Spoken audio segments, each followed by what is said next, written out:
अहिल्या कहती प्रभु मेरी कोई गलती नहीं है। अरे तुम ये नहीं जान पाएंगे तुम्हारा पति कौन है, पति का स्पर्श करते स्त्री समझ जाते मेरे पति हैं, पर तुम तो इतना भी नहीं समझ पाए। अहिल्या ने कहा मुझे लगा स्वामी कि आप जो जिस शक्ति को पाने के लिए आप जंगल में गए थे 6 महीने के लिए, आप लौट कर आ गए। मैंने यही सोचा कि आप पर भजन का प्रभाव प्रताप इतना बड़ा कि आप चले तो गए पर आप मेरे बिना रह ना पाए, इसलिए आप लौट कर बीच में ही आ गए। मैंने ये सोचा। और प्यारे सज्जनों, जब गौतम ऋषि ने अहिल्या को श्राप दिया है, अहिल्या तुरंत पत्थर बन गई, शिला बन गई, हाथ जोड़ लिए स्वामी मुझे क्षमा कर दो। गौतम ऋषि कहते ठीक है देवी, क्षमा तो हम तुम्हें कर देते हैं, पर तुम जब पतित से पावन बनोगी तो भगवान तुम्हारे सम्मुख खड़े होंगे। और प्यारे, जैसे ही आज अहिल्या का प्रभु ने उद्धार किया है, सुंदर स्तुति अहिल्या ने प्रभु की है। प्रभु के मुख चंद्र को देखकर अहिल्या देखती जा रही है। प्रभु तुम कितने कृपालु हो। और मैं आपसे निवेदन करूं, जिस दिन हमें जान लेते हैं कि संसार में भगवान के सिवा हमारा दूसरा कोई नहीं है, उस दिन ये संसार का मन प्रेम हमें सब झूठा दिखाई देता है। क्योंकि देखा जाए तो सच्चा प्रेम तो भगवान से करो प्यारे। संसार के प्रेम दिखावे के हैं। ठाकुर जी के सामने जाकर एक ही बात कहो, हे बिहारी जी, हे राम जी, ऐसे कृपा करना कि जहाँ पर भी रहूं, जिस देश में, जिस भेष में, जिस परिवेश में रहूं, राधा रमण राधा रमण राधा रमण कहो। ये प्यारे प्रभु छीन ले हंस के, हो छीन ले हंस के, छीन ले हंस के सबका ये मन, सखीरी मेरो राधा रमन। छीन ले हंस के, छीन ले हंस के सबका ये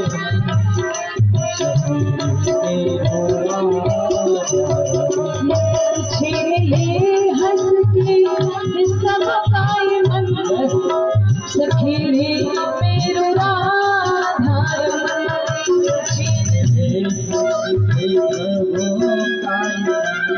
ताली बजा दे।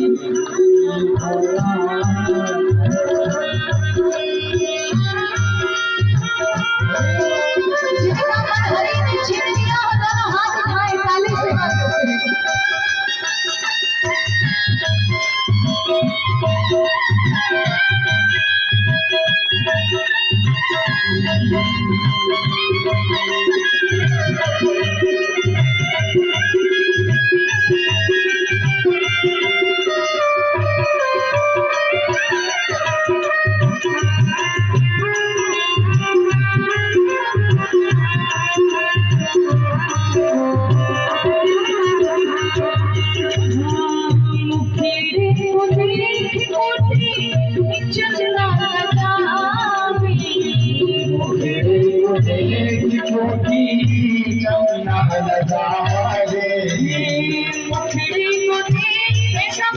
बिहारी जी का, ये बिहारी जी कहते हैं मुकद करना सही, ठाकुर जी मुकदमा ही जारी करा दो, तारीख व तारीख आपका दीदार तो हुआ करेगा। रे बिहारी जी मुखड़े को देख चलना चाहे, मुखड़े को देख चलना घुमेरा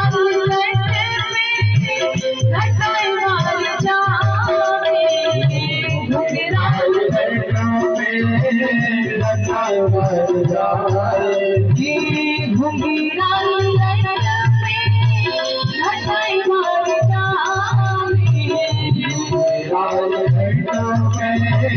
घटाए मार जाए, हो या कि जादू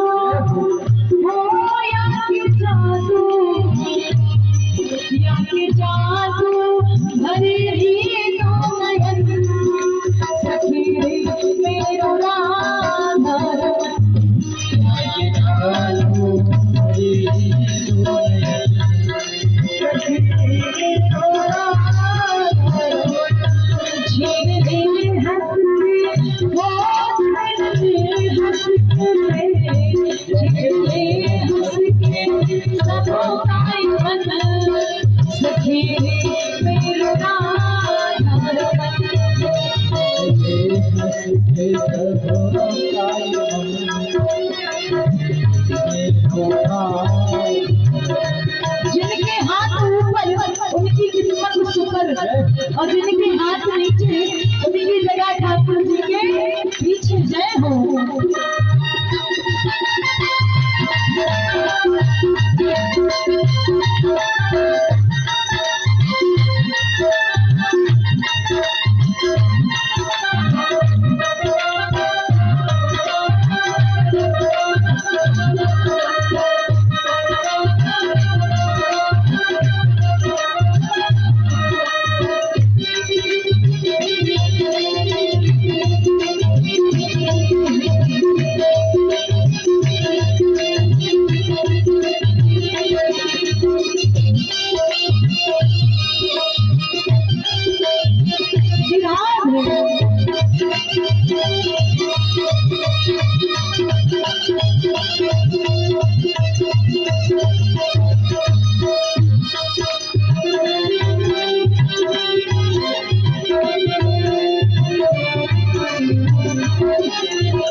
ठाकुर जी कैसे हैं तो भक्त कहता है, हाँ पतिर कमरे किंतु अंधे रखी,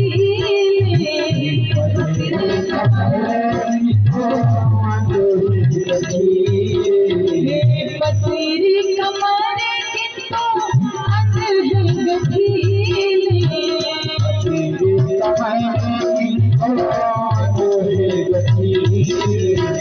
अधेरों में अमृत है नैना रसीली, अधेरों में अमृत है नैना रसीली, अधेरों में अमृत है नैना रसीली, अधेरों में अमृत है नैना रसीली।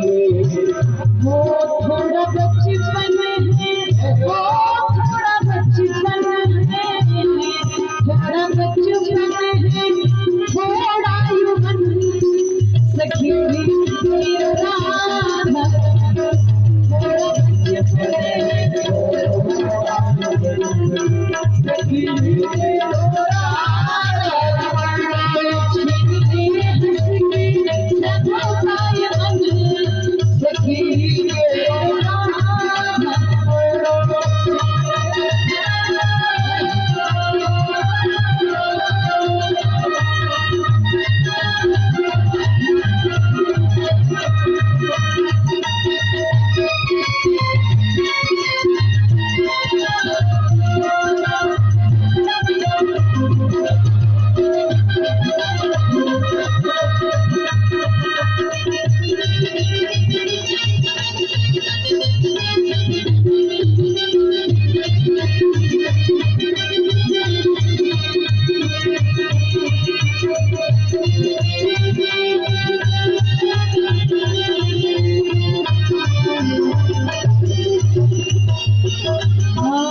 भोलन की सोनी माला बजती, भोलन की सोनी माला बजती, भोलन की सोनी माला बजती, भोलन की सोनी माला बजती, कांवरिया काली और लटका बसंती, कांवरिया काली और लटका बसंती, भोलन की सोही गली माला में जमती, कांवरिया काली और लटका बसंती। और ठाकुर जी का क्या है तो कहते हैं भक्त हुआ के पे जलिया, होया के पे जलिया, या के पे जलिया, बात चलन सखी मेरा राधा,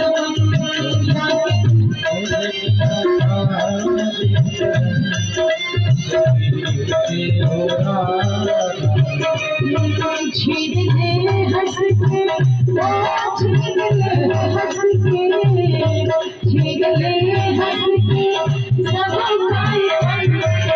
सखी छीन ले हंस के, सब सखी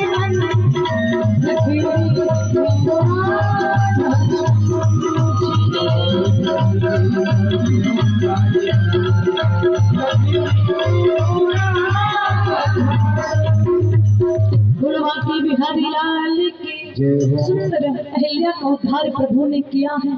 आगे मुनि विश्वामित्र जी के साथ प्रभु बड़े हैं। सुंदर गंगा मैया की पावन कथा मुनि विश्वामित्र जी से भगवान श्री राम जी ने सुनी है। सुंदर माता को प्रणाम किया है, आगे बढ़े हैं, पहुंचे हैं भगवान श्री राम मुनि विश्वामित्र लक्ष्मण जी राजा जनक की सुंदर अमराई में। सभी लोग शांति से बैठे, कोई भी आवाज नहीं करेगा, क्योंकि जनकपुर की नर नारी और जनकपुर में हमारे प्रभु मुनि विश्वामित्र जब पहुंचे हैं, देखा है बहुत ही सुंदर प्यारे सज्जनों, जब वो आम की अमराई में प्रभु पहुंचे हैं विश्वामित्र जी के साथ, विश्वामित्र जी विराजमान हुए हैं। भगवान श्री राम जी ने लक्ष्मण जी ने मन में विचार किया, लगता है कि आज रात्रि में यही विश्राम करना होगा, तो क्यों ना हम कुछ व्यवस्था देखकर आए कि यहाँ रुकने की व्यवस्था है। सुबह जब प्रातः काल होगा तो पुष्प उतारने, पुष्प तोड़ने की व्यवस्था है, गुरु को जल लाने की व्यवस्था है, तो सब व्यवस्थाएं राम जी लक्ष्मण जी देखने के लिए चले गए। पर बाबा तुलसीदास जी मानस में लिखते हैं कि यह पता जब राजा जनक को चला कि हमारे सुंदर जनकपुर में मुनि विश्वामित्र जी आए हैं, तो राजा जनक ने क्या किया, समा विश्वामित्र महामुनि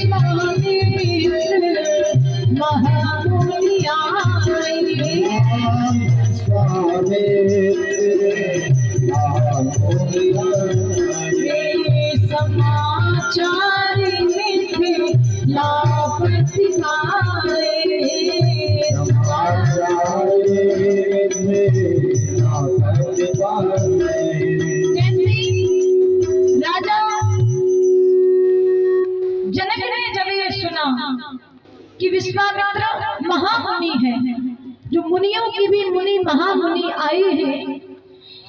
राजा जनक को ये बताने के साथ में तो राजकुमार को भी लाए हैं, क्योंकि राजा जनक ने तो पत्रिका केवल महामुनि विश्वामित्र को दी थी।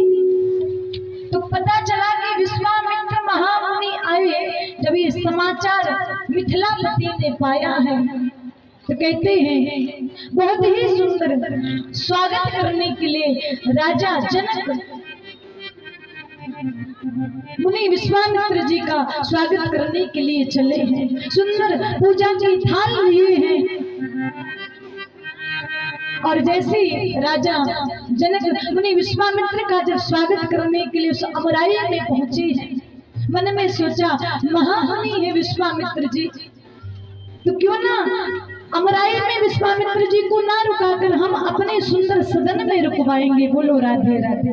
क्योंकि जब अतिथि तो कोई द्वार पर आए, कोई संत द्वार पर आए, तो विशेष ये प्रयास करो कि हमारे घर में जितना अच्छा जो भवन है, जो व्यवस्था है, वहां पर उन्हें रुकाया जाए।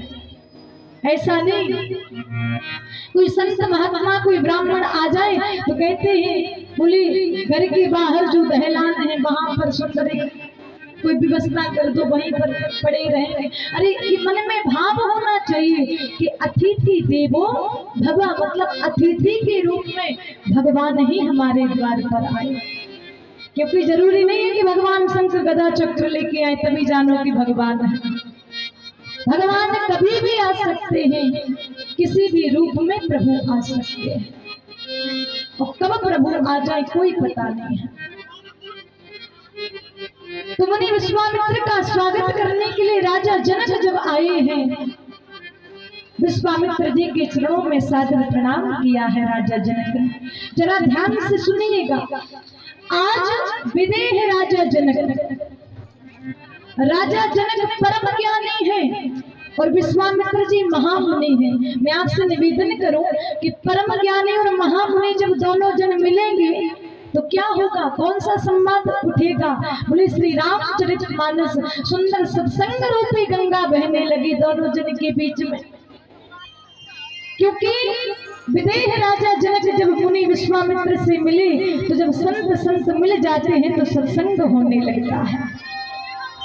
अब देखा है राजा जनक ने कि अभी केवल महामुनि विश्वामित्र हैं, क्योंकि राम जी तो व्यवस्था देखने के लिए गए थे लक्ष्मण जी से, पर सामने से जब राम जी लक्ष्मण जी को राजा जनक ने आते देखा है तो यहाँ पर तो सत्संग चल रहा ना, पर जब सामने से राम जी को आते देखा, अरे हो राजा जनक का मन रूपी मयूर नाचने लगा है राम के सौंदर्य को देखकर।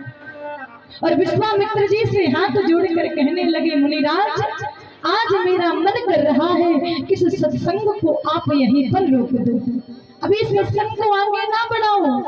बोले क्यों? बोले सामने से तो महासत्संग चला आ रहा है। बोलो राधे राधे। अरे जिनके नाम का हम सत्संग कर रहे हैं वो प्रभु तो सामने से आ रहे हैं, और ना जाने क्यों आज मेरा मन रूपी मयूर आज तक कभी डगा नहीं है, मेरा मन डगमगाया नहीं है, परंतु राजकुमारों को देखकर मेरा मन मेरे बस में नहीं है। हे मुनिराज आप बताएं, कहो नाथ सुंदर ये दो ही बालक, ये जो सामने से दो बालक चले आ रहे कौन है? ये दिखने में तो किसी राजघराने से लगते हैं, पर मुनि कुल तिलक के नृपकुल पालक, ये शरीर से सौंदर्य से वस्त्रों से तो किसी राजघराने से लगते, पर ऐसा जान पड़ता है कि तिलक से किसी मुनि के सत्संग में संत महात्माओं के सानिध्य में क्या रहने वाले पुत्र हैं। ये कौन राजकुमार हैं? जरा इस सत्संग को रोककर मुझे इनका परिचय बता। राजा जनक ने जब इतना कहा है, मुनि विश्वामित्र ने हाथ जोड़ लिए हो, हाथ जोड़कर कहते हैं राजन, अरे विश्वामित्र जी तो सत्य ही बोलना चाहते थे, सत्य ही कह रहे थे, पर राम जी ने इशारा कर दिया ये मत बता देना कि हम भगवान हैं। अगर ये तुमने बता दिया मुनिराज तो अभी बिठाकर आरती करने लगेगी, पूजन होने लगेगा, इसलिए थोड़ा इस राज को छुपा लीजिएगा। मुनि विश्वामित्र सत्य ही बताने वाले थे, कहने वाले थे कि ये रघुकुल मणि दशरथ की जाए, रघुकुल मणि दशरथ की जाए, रघुकुल मणि दशरथ की जाए, रघुकुल मणि दशरथ की जाए, रघुकुल मणि दशरथ की जाए, रघुकुल मणि दशरथ की जाए, मोहित लागी नरसी पठाए, मोहित लागी नरसी पठाए, रघुकुल मणि दशरथ की जाए, रघुकुल मणि दशरथ की जाए। मुनि विश्वामित्र जी कहते, राजन सुनो, इनका हम परिचय बताते हैं। ये रघुकुल मणि, रघुकुल के जो मणि हैं, चक्रवर्ती सम्राट राजा दशरथ, ये राजा दशरथ के दोनों टोना हैं, दोनों पुत्र हैं, और मम हित लागी।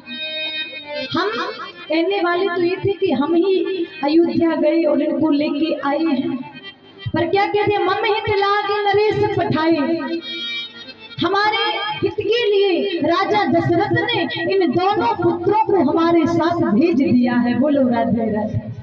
जैसे ये परिचय राम जी का दिया, राम जी सन्मुख है राजा जनक के के। लक्ष्मण जी सन्मुख है राजा जनक के, हाथ जोड़ लिए राजा जनक ने।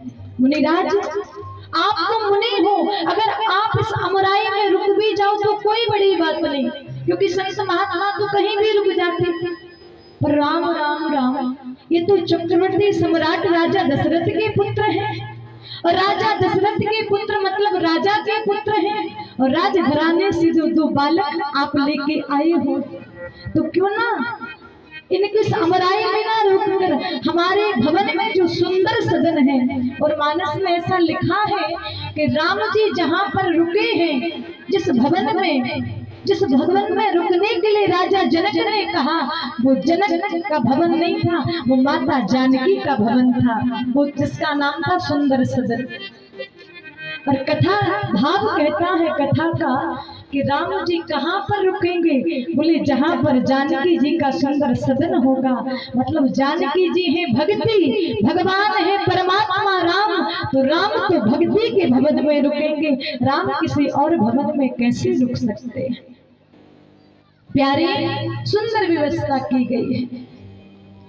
राम जी ने, अब राम जी की तो मन में लग ही रहा है, मन में सोच रहे हैं मेरे प्रभु श्री राम, क्यों ना जनकपुर को एक बार देख लिया जाए, क्योंकि राम जी कहते हैं परमात्मा है। प्रभु ने सोचा कि अभी तो जनकपुर हमारा बनने ही वाला है, तो क्यों ना एक बार जनकपुर को देख लिया जाए कि जनकपुर कैसा है। और क्यों दादाजी, जब विवाह होता है तो जब विवाह के पहले सबको लगता कि हम अपने जनकपुर देख के आए, जनकपुर कैसा है, जनकपुर के नर नारी कैसे, तो राम जी को भी ऐसे ही लगा कि एक बार पहले जनकपुर देख आए। तो राम जी ने सोचा कि हमारा नाम है मर्यादा पुरुषोत्तम, और अगर हम मुनिराज विश्वामित्र जी से कहेंगे कि हमें जनकपुर देखना है, ये तो मर्यादा के विपरीत होगा। तो मन में सोचा एक काम करो, बोले लक्ष्मण जी का सहारा लेके बोलो कि लक्ष्मण जी को जनकपुर देखना है। मुनि विश्वामित्र कहेंगे कि लक्ष्मण जी को जनकपुर देखना, तो ये भी कह देंगे कि राम तुम भी साथ में चले जाओ, तो दोनों जन की बात बन जाएगी। तो राम जी क्या कह रहे हैं मुनि विश्वामित्र जी से, मुनिराज मेरे मन में नहीं, अरे लखन हृदय कि जाए जनकपुर, बोले आवये देखी। मेरे हृदय में नहीं, लखन के हृदय में लालसा उत्पन्न हो रही कि जाकर जनकपुर देख के एक बार आए। मुनि विश्वामित्र भी महामुनि है। राम जी लखन के हृदय में लालसा उत्पन्न अगर हो रही है तो ठीक है, पर लखन को जनकपुर हम दिखा लाते हैं। राम जी ने सोचा कि तो सब गड़बड़ हो गया। मुनिराज आप चिंता ना करो, लखन हृदय लालसा विशेषी, जाए जनकपुर आवे देखे। लखन के हृदय में लालसा उत्पन्न हो रही कि जनकपुर देख आए, तो ठीक है हम लखन को जनकपुर दिखा लाते। राम जी ने सोचा कि फिर बात नहीं बन रही, तो फिर बात को बदल के बोला। क्या कह रहे हैं राम जी, नाथ लखनपुर देखन चाहे, ओ प्रभु संकोच, राम जी को संकोच लग रहा है, प्रभु संकोच डर प्रगट न कहां। राम जी को संकोच लग रहा है, कह नहीं रहे। पर मुनिराज आप चिंता ना करो, हम नगर दिखाए तुरंत ले आए, आप हमें आज्ञा दे दो। राम जी कह रहे नगर दिखा के तुरंत वापस ले आएंगे, बिल्कुल विलंब नहीं करेंगे। विश्वामित्र जी ने कहा ये बताओ राम, नगर तो वह दिखा सकता जिसने पहले नगर घूमा हो। भाई तुमने ही जब जनकपुर नहीं देखा तो तुम लक्ष्मण जी को क्या जनकपुर दिखाओगे। पता चला कि आपका जैसे आसपास जो गांव है, चंदोला है, दरारिया और भी जो गांव है, भैया जब हमने ही नहीं देखा तो हम किसी और को क्या घुमाएंगे। भाई गांव का कोई अगर वरिष्ठ ऐसा मिल जाए जो आगे वो हो जाए, पीछे से हम गांव घूमे, तो भाई घूम सकते, देख सकते। पर ना राम जी ने जनकपुर देखा, लक्ष्मण जी ने देखा, पर राम जी कह रहे नगर दिखाए तुरंत ले आओ। हे मुनिराज हम नगर दिखा के तुरंत लक्ष्मण जी को ले आएंगे। विश्वामित्र जी कहते अच्छा राम तो तुमको जनकपुर देख, नहीं नहीं गुरुजी हमको नहीं देखना, लक्ष्मण जी को देखना है। मुनि विश्वामित्र जी समझ गए और कहने लगे बेटा राम जाओ, जाकर जनकपुर के जितने नर नारी हैं सबको अपना सुंदर सुमधुर मनोहर रूप दिखाकर सबके नेत्रों को सफल कर दो। जनकपुर देख के आओ। आगे चले हैं प्रभु श्री राम, पीछे लक्ष्मण जी हैं। बहुत ही सुंदर भगवान आज नगर भ्रमण करने के लिए जा रहे हैं, जनकपुर देखने के लिए जा रहे हैं। बाबा मानस में लिखते हैं कि जैसे जनकपुर के नरनारियों ने सुना कि सुंदर दो राजकुमार जो मुनि विश्वामित्र के साथ आए हैं वो नगर देखने के लिए आ रहे हैं। छोटे छोटे जो बच्चे हैं ना, भागे भागे गए अपनी अपनी माताओं के पास। भैया बहुत ही सुंदर दो राजकुमार हैं जो नगर में भ्रमण कर रहे हैं। कहते हैं एक सखी बाहर निकल के आई, दूसरी आई, दूसरी ने तीसरी से कहा, तीसरी ने चौथी से, पूरे नगर में ये बात पता चल गई बहुत सुंदर सुकुमार दो राजकुमार नगर घूमने के लिए आए हैं। और क्या कह रहे हैं सखी, अपने ऊपर अटारियों से सुंदर सुमन बरसा रहे हैं। सुमन का मतलब एक होता सुमन मतलब सुंदर मन, और दूसरा होता सुमन। सुमन हम लोग पुष्प को भी कहते हैं, फूल को। तो जनकपुर के नरनारी जो हैं दोनों राम जी के ऊपर बरसा रहे, या तो सुंदर मन भी और सुमन सुंदर पुष्प की भी वृष्टि कर रहे हैं। और सुंदर जनकपुर की नारियां कहती हैं, क्या कह रहे हैं कि सुनो सखी, ये जो आगे आगे चल रहे हैं ना, जो सावले सावले हैं, और जो पीछे गोरे बदन के हैं, पूरा परिचय लेके आई हो कहाँ से? तो कहती हैं सखी रे दो कुंवर सुंदर मनोहर आज आए हैं। सखी दो कुंवर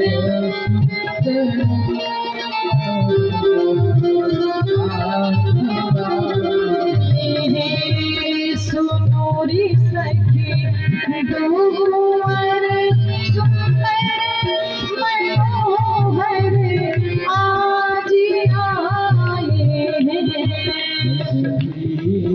ताली बजाते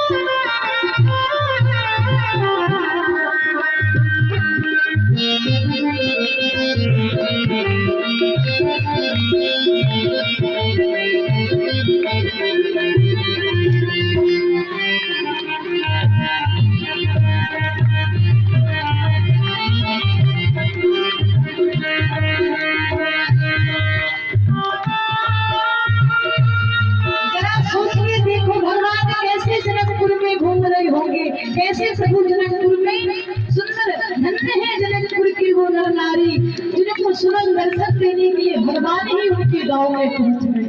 हरि बोल।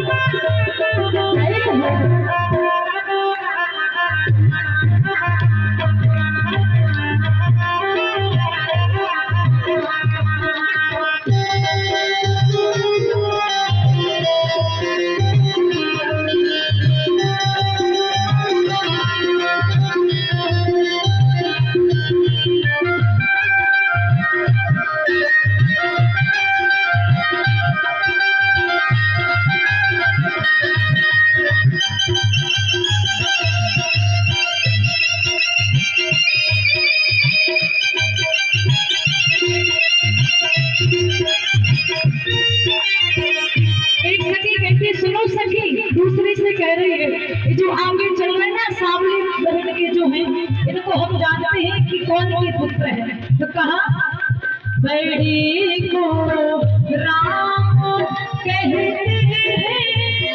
लखन नाम छोटी का। बड़ी को राम कहते हैं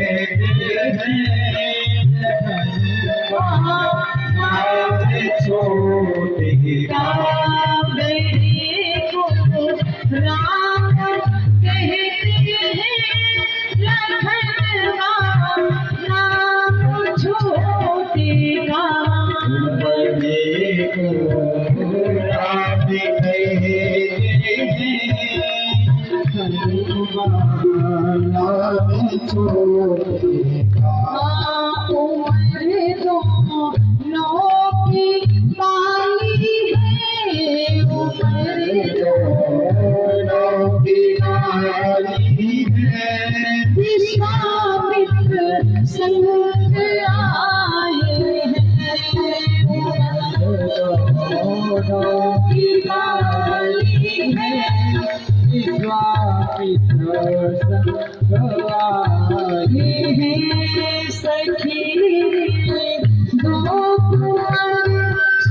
और जैसे ही बहुत ही सुंदर राम जी के दर्शन करने के लिए सभी जनकपुर के नर नारी चले आ रहे हैं। कहते हैं जो काम कर रहा है सबने अपने अपने कामों को छोड़ दिया। बाबा मानस में लिखते हैं धाये काम सबने अपने कामों को त्याग दिया और मना हो रंग निधि लूटन लागे। जैसे किसी कामी व्यक्ति को, किसी लोभी व्यक्ति को कोई बहुत सारा धन मिल जाए तो वो पागलों की तरह लूटने लगता है, उसी प्रकार राम जी के सुंदर मनोहर रूप को देखकर जनकपुर के नर नारी इस प्रकार से प्रसन्न हो गए। मन जो है मन विभोर हो गया और कहते हैं राम जी नीचे को सिर करे हुए जनकपुर देख रहे हैं। बहुत ध्यान से सुनना, राम जी हम लोगों को ये संकेत दे रहे हैं, मतलब हमारे जो दादाजी भैया लोग बैठे आप लोगों को संकेत दे रहे हैं कि ससुराल में जाओ तो सिर उठा के नहीं सिर झुका के जाओ। बोलो राधे राधे। राम जी जब जनकपुर देख रहे हैं तो सिर को नीचे किए हैं, लक्ष्मण जी पीछे हैं। एक सखी कह रही बहन हम पूरी बात सुन के आए। बोले क्या सुन के आए?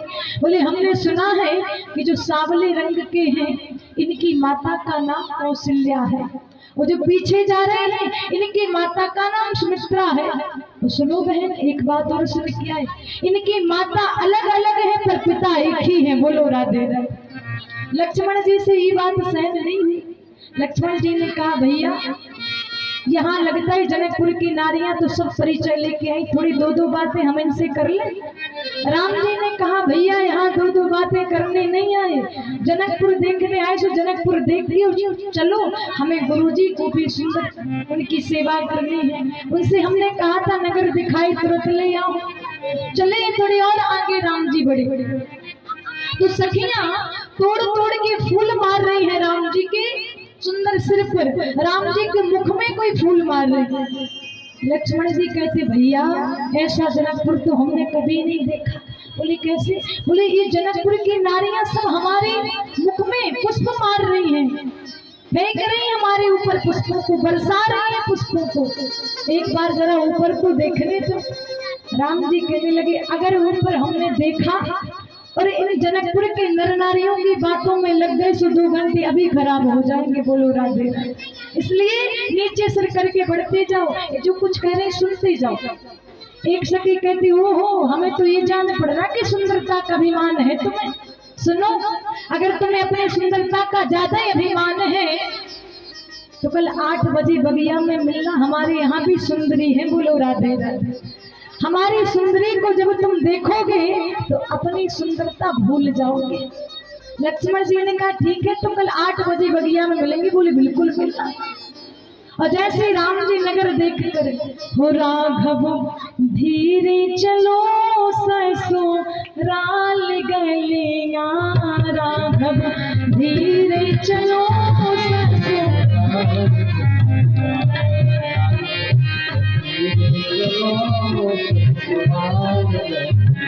हो राघव धीरे चलो ससुराल गलियां, राघव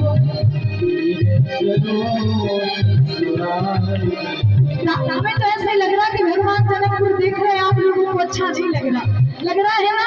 तो हाथ उठा के बताओ जो जिनको अच्छा लग रहा है। हरि बोल।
जानकीपुर की नारी नवेली,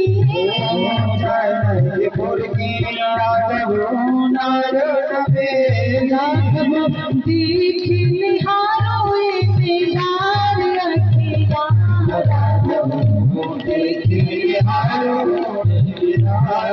अखियाँ, राघव धीरे चलो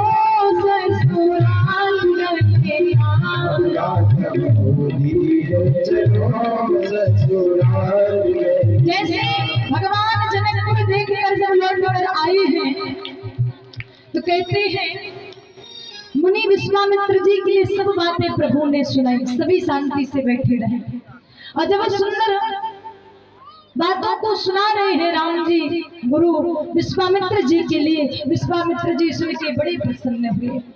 पर लक्ष्मण जी को तो मन में यही लग रहा है, राम जी से कहते हैं कि प्रभु हमसे जनकपुर की नारियों ने कहा है कल 8 बजे फूल बगिया में मिलना, तो ऐसा जरा ध्यान रखना कि समय से हम यहाँ वहां ना हो, समय पर ही चलना है। राम जी ने कहा ठीक है लक्ष्मण। और जैसे ही रात्रि का समय हुआ है, मुनि विश्वामित्र जी जब सैर करने के लिए चले हैं, बाबा मानस में लिखते हैं कि जब विश्वामित्र सैन्य करने के लिए गए तो एक पैर को राम जी दबा रहे, दूसरे चरण को लक्ष्मण जी दबा रहे और दबाते दबाते चरणों को अर्धरात्रि बीत गई। जरा सोचो, तो अर्धरात्रि बीत जाने पर बार बार मुनि आज्ञा देने, मुनि विश्वामित्र जी ने राम जी को आज्ञा दी, बेटा राम जाकर अब तुम सैन्य करो। रघुनाथ जी जब सैन्य करने के लिए गए हैं तो पहले तो विश्वामित्र जी के चरण को राम जी लक्ष्मण जी दबा रहे थे, पर जब राम जी सैन्य करने के लिए गए हैं तो देखा है कि लक्ष्मण जी ने विश्वामित्र जी के चरणों को छोड़कर अब सेवा राम जी के चरणों की करने लगे। तो कहते हैं अर्धरात्रि तक विश्वामित्र जी के चरणों को चापा है, चरणों को दबाया है और जैसे अर्धरात्रि जब बीत गई तो लक्ष्मण जी ने प्रभु श्री राम के चरणों को दबाने लगे हैं। और जैसे ही राम जी के चरणों को जब लक्ष्मण जी दबा रहे हैं तो कहते हैं लक्ष्मण जी के मन में बड़ा आनंद उठ रहा है। आनंद किस बात का कि जिन रघुनाथ के चरणों को दबा रहे हैं उन रघुनाथ के चरण इतने कोमल हैं, कहीं जोड़ से कोई चरण ना दब जाए प्रभु का, मेरे प्रभु को कष्ट ना हो जाए। तो भय भी है लक्ष्मण के मन में और प्रसन्नता किस बात की, अरे जिन रघुनाथ के चरणों को दुनिया संसार में लोग भटकते हुए फिरते, प्रभु के चरणों की एक छवि दिखाई दे जाए, मैं कितना बड़ा भागी लक्ष्मण हूँ जो प्रभु के चरणों को मैं आज चाप रहा।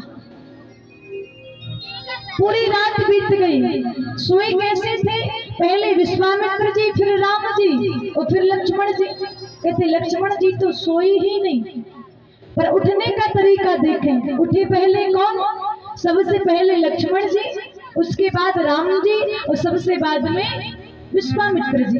बाबा मानस में लिख रहे हैं कि उठे लखन निश विगत सुनी, बोले अरुण सिखा धुनि कान, बोले गुरु ते पहले जगत पति, बोले जागे राम सुजान।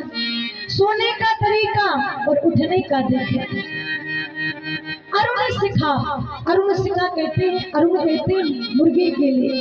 अरुणोदय की आवाज जब लक्ष्मण जी के कानों में सुनाई दी कि अब ब्रह्म मुहूर्त हो गया, 4 बज गए हैं तो उठ जाना चाहिए। 4 बजे जब मुर्गा बोलता था, अरुणोदय जब आवाज आती थी तो हम लोग उठ जाया करते थे, क्योंकि पहले समय में थोड़ी घड़ी चलती थी। पर आजकल बेचारे को मुर्गे भी कहते हैं कि हमने जिनको जगाया करते थे आज हमको ही लोग सुनाने लगे। बोलो राधे राधे। आज वो मुर्गा ही नहीं तो बेचारे बोलेंगे से हमको ही खाने लगे। जरा सोच के देखो, अरुण सिखा धुनि कान, गुरु थे पहले जगतपति, पहले लक्ष्मण जी जागे, फिर जगतपति राम जी जागे और फिर उसके बाद मुनि विश्वामित्र जागे। प्रातः काल हुआ है, स्नान ध्यान करके प्रभु निर्वित्र जब हुए हैं, गुरु ने अपने मुख से नहीं कहा कि बेटा राम तुम हमें फूल तोड़ के लाओ। गुरु ने ये नहीं कहा कि हमें पूजा की सामग्री को एकत्रित करो, क्योंकि गुरु के बिना कहे जो शिष्य समझ जाता है कि अब गुरु को क्या जरूरत है। राम जी जान गए, स्नान किए हैं प्रभु ने, लक्ष्मण जी ने स्नान किए हैं, प्रातः काल हुआ है, मुनि विश्वामित्र भी समय जान गए। और जैसे समय विश्वामित्र जी जाने हैं कि अब सुंदर समय है, अब राम जी का जाने का समय है, तो बाबा मानस में लिखते हैं कि समय जाने गुरु आयुष पाए, समय जाने गुरु आयुष पाए, समय जाने गुरु आयुष पाए, समय जाने गुरु आयुष पाए, समय जाने गुरु आयुष पाए, समय जाने गुरु आयुष पाए, चले कोई भाई, समय जाने गुरु आयुष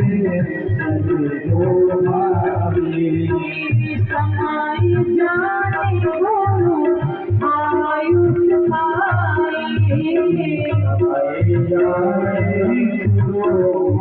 आयुष पाए।